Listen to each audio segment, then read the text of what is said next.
bonjour. Bonjour. Je vais vous laisser vous présenter, dire qui vous êtes, votre métier. Alors, je suis Thierry Callennec, le vétérinaire installé sur Guilers depuis pas loin de 25 ans. Un vétérinaire pour les animaux de compagnie, donc chiens, chats, beaucoup de nacs, beaucoup d'oiseaux et de petits rongeurs. Alors, quand on dit beaucoup, c'est quand même minoritaire. Les chiens et les chats prennent quand même la majeure partie de notre activité, mais voilà, contrairement à beaucoup de consultations et de clientèle, on s'est quand même concentré aussi sur les petits animaux. On est deux vétérinaires maintenant officiers à Guilers, moi et ma collègue Madame Audrey. Alors du coup, quel a été votre parcours scolaire pour être vétérinaire? Alors les choses ont un peu changé aujourd'hui, donc moi je vais parler comme quelqu'un qui a fait ses études il y a une trentaine d'années, donc évidemment pour les jeunes générations, si je parle du bac D, évidemment ça va faire sourire parce que personne ne connaît ce truc-là. Bon, bac scientifique on va dire, pour commencer, après le bac, la classe préparatoire, alors ça existe toujours, maintenant elles ont été fusionnées entre les classes préparatoires véto et agro, donc il y a une sorte de fusion globale, nous à l'époque c'était séparé. Et puis la classe préparatoire elle prépare un concours. Donc à la fin de cette classe préparatoire, on passe le concours veto. Et derrière, alors je dois être de l'époque où on faisait 4 années d'études plus la thèse. Maintenant, on doit être, je crois que c'est 5 années d'études, mais la thèse est inclue dedans. Donc ça n'a pas beaucoup changé. Donc voilà un petit peu le parcours classique généralement des vétérinaires en France. Ok. Et du coup, il y a plusieurs spécialisations ou pas? Parce que du coup, il y a le vétérinaire clinique, mais il y a aussi les vétérinaires dans l'agro, voilà. les exploitations, les zoos aussi. Alors il y a plein de vétérinaires, dans l'industrie, dans l'administration, il y a dans chaque département a sa direction régionale des vétérinaires. Donc du vétérinaire finalement, voilà, on a l'image visible de la clinique en centre-ville qui généralement fait des chiens et chats. Bon voilà, il y a aussi la rurale bien sûr. Alors la spécialisation aujourd'hui, c'est justement cette fameuse 5e année qu'ils ont ajoutée, où les gens vont s'orienter plus vers un système ou l'autre. À notre époque, on faisait tout, on apprenait tout. Et après finalement, les parcours professionnels de chacun, finalement, allaient dans un sens ou dans un autre. Mais on n'était pas spécialisé à l'école. Donc voilà, aujourd'hui c'est un peu plus vrai, la notion de spécialisation est un peu plus vraie. Alors du coup, en quoi consiste votre métier et depuis quand vous êtes vétérinaire? Alors moi je suis vétérinaire depuis 1995, donc on est en 2023, ça commence à dater, on n'est pas loin de 28 ans. Le parcours, quand vous sortez d'école déjà vous allez faire des remplacements, vous allez travailler à droite, à gauche. Moi j'ai commencé par le Pas-de-Calais, par la Normandie, par un peu dans le Finistère, enfin voilà. J'ai d'ailleurs fait de la rurale aussi à un moment, même été un peu dans l'Asie centrale. Donc, et puis, je dis, le parcours de chacun est différent. Moi, visiblement, j'étais quand même plus fait par le monde de l'animal de compagnie. Donc, grossièrement, les choses se sont orientées assez rapidement vers le chien et le chat. Finalement, comme mon côté passionnel à côté du métier, c'est la faune sauvage et les oiseaux, eh bien, les oiseaux sont rentrés finalement par la faune sauvage dans la clinique, et progressivement 1, puis 2, puis 10, puis 100, et finalement, le côté nouveau animaux de compagnie, c'est-à-dire ce qu'on appelle les oiseaux, les petits rongeurs, tout ça, s'est développé de plus en plus. Et du coup, en parlant des nacs, du coup, quand ils sont arrivés, est-ce qu'il a fallu faire une formation? Ah oui. Oui, parce qu'en fait, quand même, je viens d'une époque où en école vétérinaire, on n'était pas formé pour les nacs, il ne faut pas se mentir. Maintenant, il y a quand même des petites formations, elles ont le mérite d'exister. Mais à côté de ça, on se forme, et par soi-même. Moi, j'ai été à une très bonne école qui s'appelle le Centre de soins pour la faune sauvage, où vous faites des oiseaux et des petits mammifères autres que le chien-chat, et donc finalement, ça vous forme énormément. Et puis, il y a la formation par soi-même. Parce qu'il faut être curieux, il faut aller chercher l'information. Et puis il y a aussi des formations tout à fait, des congrès, sur les nacs il y en a, donc j'en ai fait quand même un certain nombre. Donc voilà, si on ne se forme pas, surtout que comme c'est arrivé après les chiens et les chats, c'est quand même une médecine en pleine évolution permanente. Ce qu'on fait aujourd'hui n'a rien à voir avec ce qu'on faisait il y a 20 ans, et je pense qu'on est qu'au début, dans 20 ans on fera beaucoup plus. Donc oui, bien sûr il faut de la formation, c'est obligatoire. Dans la clinique, combien de personnes y travaillent? Et quels sont les différents rôles des personnes qui travaillent à la clinique? En vétérinaire pur, on est deux. Moi et Audrey qui me seconde. Vétérinaire pur, c'est que vous avez le diplôme, c'est ça? Voilà, quand je dis vétérinaire pur, je ne sais pas pourquoi je dis pur, c'est pour séparer. Après, il y a les ASV pour leur titre officiel, assistante santé vétérinaire. Donc en fait, si on met tout sur un plat, on est 5. Donc 2 vétérinaires, 2 ASV, une femme de ménage qui vient le soir. La vétérinaire, donc qui me seconde, n'est pas totalement à plein temps, puisqu'elle a décidé. Et puis les secrétaires vétérinaires, il y en a une qui est à plein temps et l'autre qui est un petit peu moins de plein temps. Voilà comment ça fonctionne, sachant que le métier de secrétaire vétérinaire, moi j'appelle toujours comme ça, mais qui s'appelle ASV, est un métier extrêmement mixte.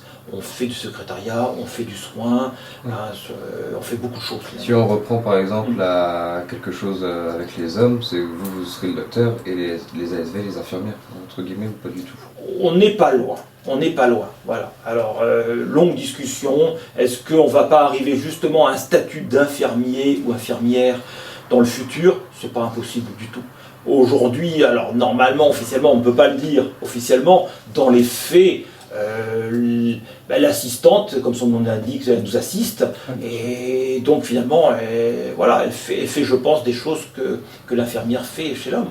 Tout à fait. Du coup, dans votre métier, c'est quoi les bons et les mauvais côtés qui pourraient être dans votre métier? Les bons, de toute façon, je ne pense pas qu'on puisse faire j'appelle ça les métiers passion, que ce soit ASV ou vétérinaire. Donc, quelqu'un qui n'a pas cette passion dans ses tripes de l'animal, je trouve qu'il n'y a rien à faire. Alors, en toute franchise, il y en a quand même un certain nombre, quand même.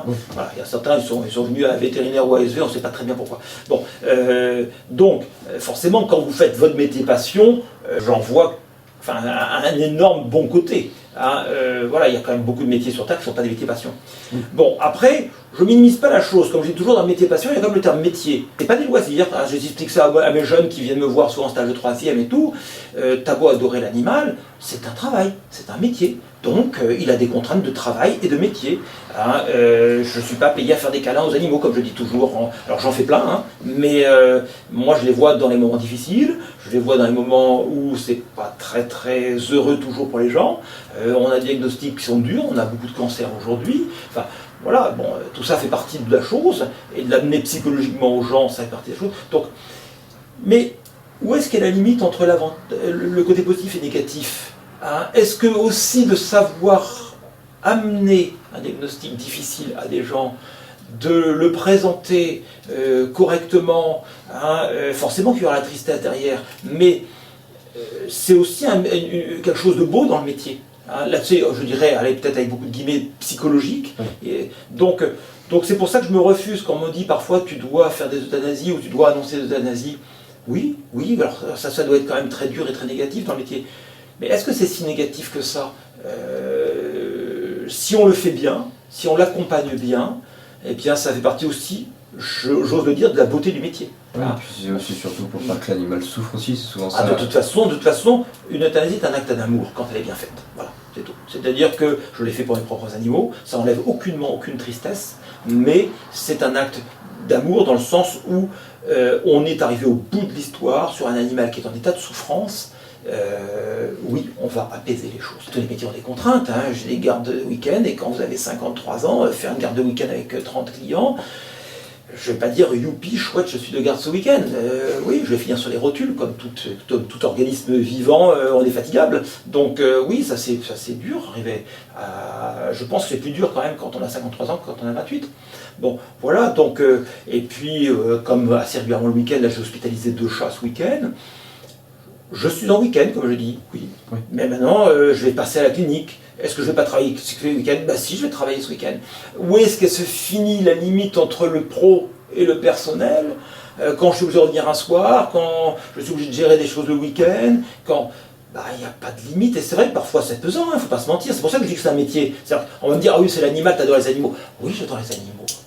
Mais je suis comme tout le monde, le week-end, je suis fatigable et fatigué, et j'aimerais bien parfois faire des coupures. Non, on ne le fait pas, Mais ça fait partie. Vous savez, chaque métier, il a son lot d'avantages et son lot d'inconvénients. Moi, j'essaie d'expliquer ça aux jeunes générations. C'est un tout.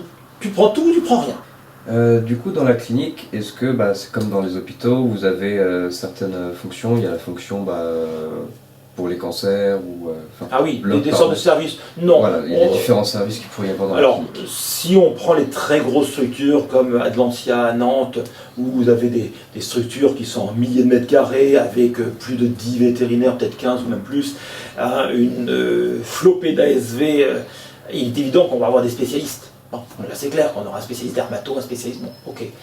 Après, l'immense majorité des cliniques vétérinaires, tout le monde fait un peu tout. Alors après, moi c'est vrai que la clinique, beaucoup de NAC passent par moi, mais Audrey en fait aussi.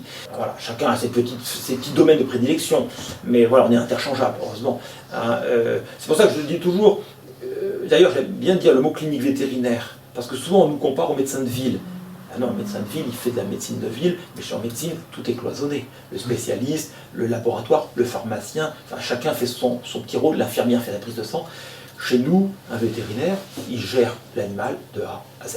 Voilà. On est autant pharmacien que radiologue, que chirurgien, que médecin. Donc les cliniques, comme le nom l'indique, c'est des petits hôpitaux en miniature. Alors, il faut que chacun soit un peu interchangeable pour faire un peu tout. Quoi. Pourquoi du coup avoir fait vétérinaire en ville et peut-être pas vétérinaire en zoo ou ce genre de choses? Alors, ce qui m'a fait venir un vétérinaire, le pire, c'est que c'est la faune sauvage, en plus, à l'origine. Moi, je suis vraiment un passionné, mais d'autant que la mémoire puisse remonter dans le temps. Hein, c'est-à-dire que ces choses, on ne choisit pas. À 2 ans, je suis passionné de faune sauvage. Hein. Alors, faune sauvage à 2 ans, c'est un petit lézard, c'est un petit crapaud, c'est tout ce que vous voulez. Mais... Donc, c'est des choses qu'on ne choisit pas dans la vie. On arrive assez finalement à vétérinaire, puisqu'on est dans le monde de l'animal. Et puis finalement, vous vous rendez compte que vétérinaire et faune sauvage, il n'y a pas beaucoup de métiers, hein, faut pas se mentir.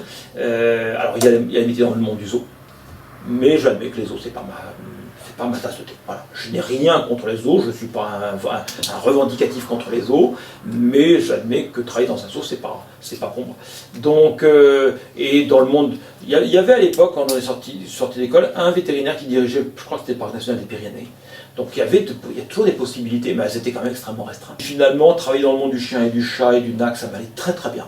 Hein. Et je me suis dit, peut-être vaut-il mieux garder la passion primaire pour le loisir. Et est-ce que c'est forcément une bonne chose de faire de son loisir un métier?